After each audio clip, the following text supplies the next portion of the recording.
A gente está aqui com uma aluna que está com a dúvida do seguinte: vai ter um sócio saindo da sociedade e eles vão entregar imóveis e dinheiro. E ela quer saber se vai ter tributação em cima disso e se o fato, né, de ter um excedente ali pode ser considerado distribuição de lucro. Vamos nessa, então vamos conversar sobre esse negócio.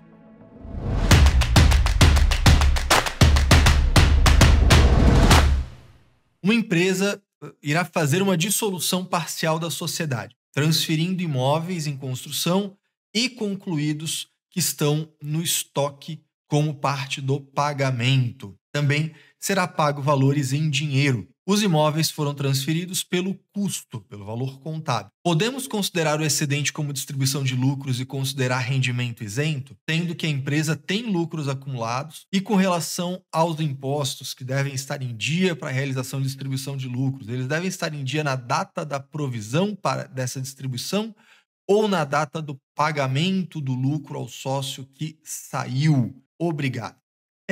Vamos lá. Então, tem várias perguntas aqui dentro, né? Então, percebe que o problema ele vai evoluindo ou ele vai se desdobrando em outras observações aí que a colega está fazendo. Vamos começar do começo. Se eu estou tendo uma dissolução parcial da sociedade, ou seja, um sócio está se retirando da sociedade, é isso que ela está dizendo, né? Um sócio está se retirando da sociedade. Ao invés de alguém estar comprando a participação dele, essa pessoa está tendo suas cotas liquidadas pela sociedade. Ou seja, quem vai remunerá-lo não é um terceiro, não é o outro sócio, não é um terceiro qualquer, é a própria sociedade devolvendo o capital. E por que isso é importante tá claro? Porque tem uma diferença. Se fosse o João vendendo cotas para o Pedrinho, ele poderia simplesmente vender as cotas por um valor maior, e aí, né, quem está vendendo está apurando um ganho de capital na venda das cotas por um valor superior. Como é a própria sociedade que está devolvendo isso, então perceba, não é uma aquisição de cotas em tesouraria. A gente está falando de uma devolução de capital. A sociedade, há uma apuração de direitos e haveres, né? Há um balanço especial apurado para isso. O sócio se retira, as cotas dele são liquidadas, portanto, há uma devolução do capital aportado por ele, uma consequente redução do capital social dessa sociedade, beleza? É isso que está acontecendo. E aí, a colega está dizendo que isso acontece e a sociedade devolve o capital, parte com dinheiro e parte com imóveis, que estão lá no ativo, né, mais especificamente no estoque dessa sociedade. Legal. Isso pode ser feito? Pode. Pode ser feita a devolução pelo valor histórico, né, o valor contábil ou pelo valor de mercado? Pode. Inclusive, nós já tivemos, né, uma dúvida no webinário do mês passado falando sobre isso. Tá? Então, você tem esse vídeo, né, explicando toda essa diferença aí, beleza? Aliás, agora eu fiquei na dúvida. Essa dúvida aconteceu no webinário da FCI ou no webinário do TSM. Mas enfim, né, eu espero que você seja meu aluno de todos os cursos da escola e aí você aprende em todos os casos. Mas vamos lá, continuando essa conversa. Ela está dizendo já para mim aqui que essa devolução está sendo feita com valor histórico. Se está sendo feita com valor histórico, não há tributação sobre a devolução de capital feita com imóveis do ativo pelo seu valor histórico. Beleza? Beleza.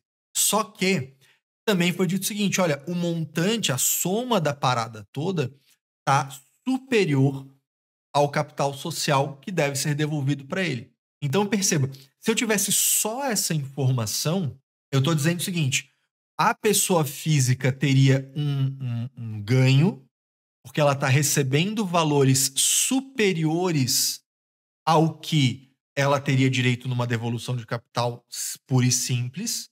E, por outro lado, a sociedade ela teria uma perda, porque, afinal de contas, ela está entregando mais ativos do que há capital para baixar.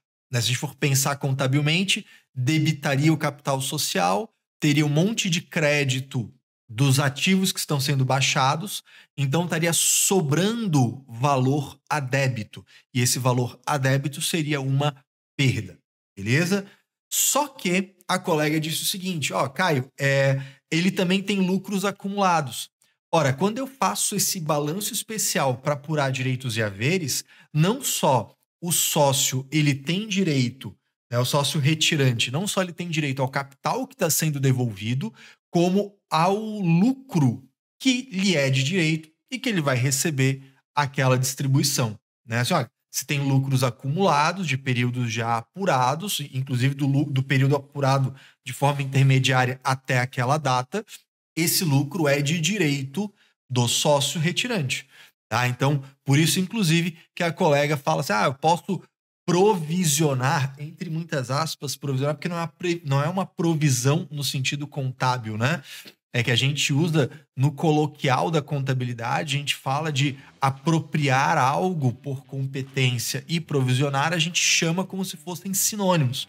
Mas a gente sabe, né, pelo CPC 25, que provisão é uma coisa totalmente diferente do reconhecimento de obrigações, direitos por competência. Tá bom? Muito bem. Tô dando toda essa volta para pegar todos os pontos de vista da dúvida da colega. Então, assim, posso fazer a devolução do capital em dinheiro e em bens? Posso, sem problema nenhum.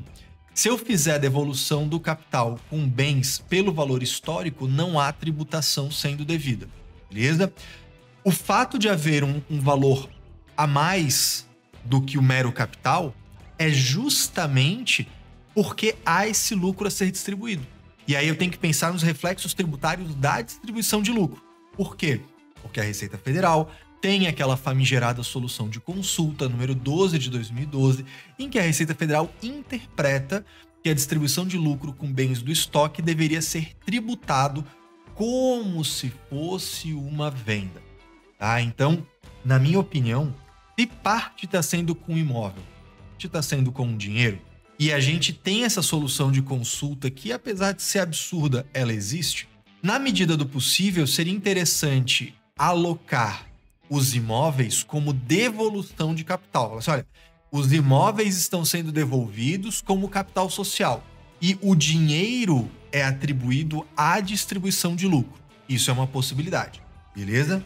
Outra possibilidade é fazer uma alteração contratual, primeiro pegando esses lucros e aumentando o capital social com eles, para que não haja lucros acumulados para esse sócio retirante.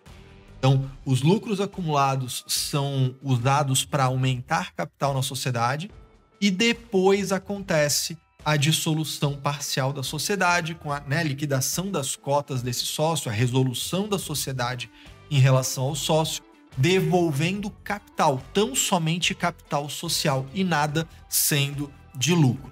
Beleza? Quanto à questão da distribuição de lucros, sobre ter débito, é importante lembrar que o CARF não concorda com essa restrição, né? Que a distribuição de lucros poderia sim acontecer mesmo havendo débito. Né? Isso é uma posição do CARF, obviamente a Receita Federal não concorda com isso, mas é importante você saber, né, para relativizar esse impedimento um pouco aí na análise de risco. De qualquer modo, eu entendo, apesar de não ter visto nenhuma solução de consulta, nenhuma norma, nenhuma decisão a esse respeito, eu entendo, minha interpretação pessoal é de que a verificação da existência de débitos aconteceria no momento da saída desse sócio, em que o lucro é atribuído a ele e que sai do PL e vira um passivo. Por que disso? Porque vai virar um passivo em relação a um terceiro que não é mais sócio da sociedade. Na minha opinião pessoal, deveria ser verificado ali. Inclusive, nessa saída do sócio, se você não for fazer aumento de capital, se for ter parte como capital, parte como lucro, já deveria inclusive haver o cronograma de pagamento desses lucros, para que haja claramente um passivo.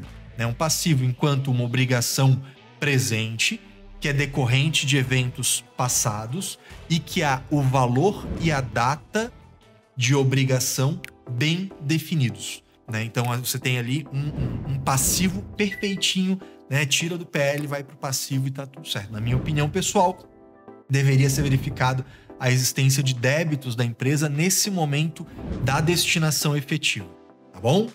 Muito bem, acho que conseguimos cobrir aí todos os pontos dessa dúvida.